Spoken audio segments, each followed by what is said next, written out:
اگلا سوال یہ ہے کہ محرم الحرام میں اہل تشیع کی جانب سے ماتم، جھولے، تابوت اور اس طرح کے جو افعال کیے جاتے ہیں، کیا یہ شرعی طور پہ درست ہیں؟ کوئی شریعت سے اس کا تعلق نہیں، سب کی سب بدعات ہیں، دین کے اندر ایگزیجریشن کی گئی ہے، اور اس سے بھی آگے بڑھ چکے ہیں اب تو زنجیر زنی اور چھریاں مارنے تک بات آ چکی ہے۔ حالانکہ مفتی اعظم جو ہیں ایران کے خامنائی صاحب، ان کا فتویٰ ہے کہ یہ حرام ہے چھری مارنا اپنے آپ کو۔ لیکن آپ کو پتہ ہے انڈیا، پاکستان، بنگلہ دیش میں جو شیعہ ہیں یہ تو شیعہ ہے ہی نہیں ہے، یہ تو ذاکرین کے فالورز ہیں، کوئی علمی شغف ان کا ہے نہیں ہے۔ انہوں نے رسومات کا نام جو ہے وہ اہل بیت اور مکتب اہل بیت اپنے آپ کو کہہ رہے ہیں۔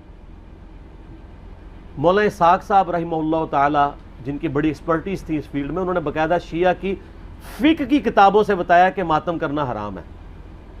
وہ آج کے علماء کی لکھی نہیں، پرانی ہے۔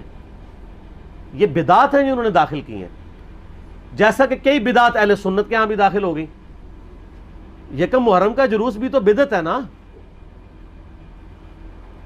اگر 10 محرم کا بدعت نکالا ہوا انہوں نے، پروگراموں کے میں خلاف نہیں ہوں، آپ کریں، سارے خلفائے راشدین کے پروگرام کریں، لیکن سڑکیں بلاک کر کے لوگوں کو تکلیف میں ڈالنا، مریض ہاسپٹل تک نہ پہنچ سکیں، بچے سکولوں تک نہ پہنچ سکیں، اور اس طریقے سے یہ معاملات کو کرنا، یہ نہیں ہونا چاہیے۔ آپ کنٹرول انوائرمنٹ کے اندر کسی گراؤنڈ میں سرمنی کریں، کسی مسجد میں کریں، کسی امام بارگاہ میں کریں، ضرور کریں، لیکن یہ جو باقی جو چیزیں، یہ جھولے اور ذوالجناح کے جلوس نکالنا اور یہ پنجے اور اس کے نیچے سے گزرنا، اور پھر آج کل تو گھوڑوں کو دفنا بھی رہے ہیں، ٹھیک ہے، تو یہ سب کی سب بدعات ہیں دین میں داخل کی ہیں، اور اس کی وجہ سے شیعہ کی ان ایکٹیویٹیز نے یعنی مکتب اہل بیت کو نقصان پہنچایا ہے۔ بجائے کہ ان کی تعلیمات کو سامنے لایا جاتا، ان لوگوں نے ان معاملات میں ڈالنا شروع کر دیا۔ ماتم بھی بالکل حرام ہے۔ میں نے یوٹیوب پہ میرا کلپ آلموسٹ 20 لاکھ کے قریب لوگ دیکھ چکے ہیں، ماتم کے حق میں شیعہ کے 3 دلائل، میں نے اس کا جواب دیا ہے، اور اس میں جو ایک ٹاپ آف دا لسٹ یہ پیش کرتے ہیں، میں حصول برکت کے لیے عرض کر دیتا ہوں۔ بلکہ میں اگلے دن ایک شیعہ عالم کو دیکھ رہا تھا، تو وہ دنیا ٹی وی پہ ایک پروگرام تھا، اس پہ بیٹھ کے وہ کہہ رہے تھے کہ جی پہلا ماتم تو سیدہ عائشہ نے کیا ہے، ٹھیک ہے، نہیں نام میں نہیں لیتا، آپ سب کو پتا ہے، کیونکہ نام والی پالیسی اب نہیں ہے۔ تو اب اس بیچارے کا بھی قصور نہیں ہے، اس نے اپنے بابوں سے ہی سنا ہوا ہے، اس نے مسند احمد خود کھول کے بھی نہیں کبھی دیکھی ہوگی، سنی انہوں نے نہیں کھولی بھی، تو اس بیچارے نے کہاں سے کھولنی ہے، جن کی اپنی کتاب ہے۔ ہم نے بہت پہلے ریکارڈنگ کرا دی کہ مسند احمد میں آگے الفاظ ہیں، سیدہ عائشہ کہتی ہیں، اتنا حصہ تو بخاری مسلم میں بھی موجود ہے کہ نبی علیہ السلام کی وفات میری گود میں ہوئی۔ تو سر اس سے سیدہ عائشہ کی یہ فضیلت تو ثابت ہوئی کہ اللہ تعالیٰ نے اپنے محبوب صلی اللہ علیہ وسلم کو سیدہ عائشہ کی گود میں وفات دی، تو یہ فضیلت بھی تو ثابت ہو رہی ہے نا، تو یہ بھی فضیلت پھر مانے نا۔ جیسا کہ اہل حدیث جب وہ موضوع پہ مسح، جرابوں کے مسح کی بات شروع کرتے ہیں تو کہتے ہیں وہ تو بخاری مسلم میں پگڑی پہ مسح کی بھی حدیث ہے، تو ہم کہتے ہیں اس سے صرف پگڑی کا مسح نہیں، پگڑی بھی تو ثابت ہو رہی ہے نا، لال رومال لاؤ تو پگڑی پاؤ۔ تو شیعہ جب کہتے ہیں کہ سیدہ عائشہ کی گود میں نبی علیہ السلام کی وفات ہوئی، تو سیدہ عائشہ کی تو فضیلت ثابت ہو رہی ہے۔ پھر وہ بخاری میں واقعہ بھی ہے مسواک والا۔ تو مسند احمد میں آگے الفاظ ہیں کہ سیدہ عائشہ کہتی ہیں جب نبی علیہ السلام کی وفات ہوئی تو میں نے آپ کا سر تکیے پہ رکھا اور باقی عورتوں کے ساتھ مل کے میں نے اپنے چہرے کو پیٹنا شروع کر دیا۔ وہ کہتے ہیں نہیں دیکھیں نہیں، یہ ماتم کا آغاز تو وہیں سے ہوا ہے، لیکن اس کے آگے الفاظ ہیں کہ یہ میری کم عمری اور ناسمجھی کا نتیجہ تھا۔ تو اگر یہ انہوں نے ثواب سمجھ کے کیا ہوتا تو کہتی کہ یہ میری میچیورٹی اور ثواب کے حصول کا ذریعہ تھا۔ تو سیدہ عائشہ کا رجوع ثابت ہے۔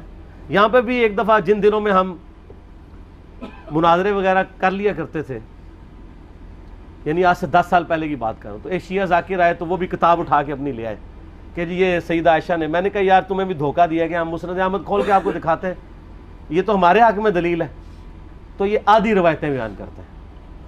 تو سیدہ عائشہ کا کوئی ماتم ثابت نہیں۔ دوسری دلیل یہ وہ قرآن پاک سے لیتے ہیں کہ جب فرشتوں نے آگے بشارت دی سیدنا ابراہیم کی جو پہلی بیوی تھی سارہ کہ ان کے ہاں بھی اب اولاد ہوگی، تو انہوں نے حیرانگی میں اپنا چہرہ پیٹا تھا، جیسے عورتیں کہتی ہائے اب بڑھاپے میں ایک 80-90 سال کی بڑھیا پریگننٹ ہو جائے تو وہ تو پریشان ہی ہوگی نا. یہ انہوں نے یہ تو نہیں تھا کہ ہر سال وہ چہرہ پیٹنا شروع کر دیتی, ایک واقعہ تھا اور اسے ماتم کا ثبوت نکال لیتے ہیں. یعنی کوئی بات دیکھا کریں, اس طرح چیزوں کا ثبوت نہیں نکلتا. اور تیسرا وہ کہتے ہیں ویسے کرنی نے دانت توڑ دیے تھے. دیکھیں اس میں تو میں نے اتنی بڑی ان کو پھکی دی ہے کہ وہ تو قیامت تک بھی ڈکار آتے رہیں گے اس کے.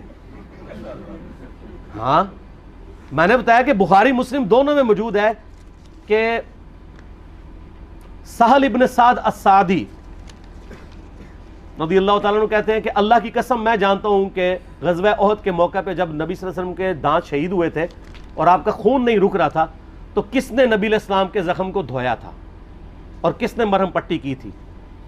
تو انہوں نے بتایا کہ ڈھال میں سیدنا علی جو ہے پانی لے کر آئے اور ڈھال کو الٹا کریں تو پیالہ بن جاتی ہے. تو سیدہ فاطمہ اس زخم کو دھوتی تھی اور جب خون نہیں رک رہا تھا تو سیدہ فاطمہ نے ایک کاٹن کا کپڑا جلا کے اس کی راکھ رکھی تو وہ خون رک گیا. یہ سہل ابن سعد السعدی آل امیہ کے دور میں سیدنا علی کی فضیلت بیان کیا کرتے تھے بخاری مسلم میں, قسمیں اٹھا اٹھا کے, کیونکہ حج کے موقع پہ لوگ ان کو آ کے ملتے تھے کہ اب چند ایک صحابہ زندہ رہ گئے, ان میں سے ایک ہی ہیں. تو وہ پھر آل امیہ کے دور میں مولا علی کے فضائل بیان کرتے تھے. تو میں نے یہ پھکی دی ہے کہ جس شخصیت کے سامنے دانت شہید ہوئے ہیں اس نے تو اپنے دانت نہیں توڑے.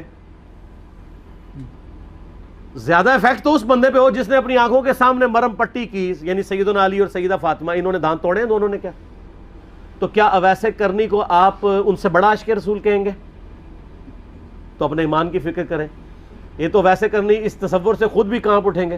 المستدرک الحاکم میں موجود ہے کہ سیدنا ویسے کرنی رحمہ اللہ تعالی جنگ صفین کے موقع پر مولا علی کے پاس آئے, ان کے ہاتھوں پہ بیعت کی اور معاویہ بن ابی سفیان کے خلاف لڑتے ہوئے شہید ہوئے ہیں مولا علی کی طرف سے. یہ المستدرک الحاکم میں موجود ہے. تو جو شخص خود علی کا مرید ہے اس کو آپ جو ہے وہ علی سے بڑا عاشق رسول ثابت کریں گے؟ جعلی واقعات ہے. صوفیاء نے پھیلائے, شیعہ نے بھی ہاتھوں ہاتھ لے لیے. اس سے بڑی بات بھی کہنا شروع کر دیا کہ جناب کیلا ویسے کرنے کے لیے نازل ہوا ہے. اور ظالموں, وہ کیلے کا ذکر قرآن ہی موجود ہے. کیلا پہلے دا ہے. اللہ دے بندے ہو ابھی گپے مشہور کی ہوئی ہیں. اور لوگ آج کل وہ کہتے ہیں دانتوں میں درد ہو تو آپ ویسے کرنی کہ 2 نفل پڑھ لیں, یہ کر لیں. سر دانتوں میں درد ہو تو کسی ڈینٹسٹ کے پاس جائیں. ہو سکتا ہے اندر سے کوئی ہاڑ کھائی گئی ہو, آپ کی کوئی کیڑا لگ گیا ہو, کوئی صفائی کروائیں, کوئی اس کی آپ روٹ کنال کرنی ہو سکتا ہے اس کی کیپنگ ہو. ٹھیک ہے, تو یہ اس طرح کی کہانی ہے نہ کرایا کریں. ہاں مسواک بھی کریں, وہ تو کرنی چاہیے جی, اس کی تو تاکید ہے. ٹوتھ برش بھی کرنا چاہیے. ٹھیک ہو گیا, صحیح ہے جی.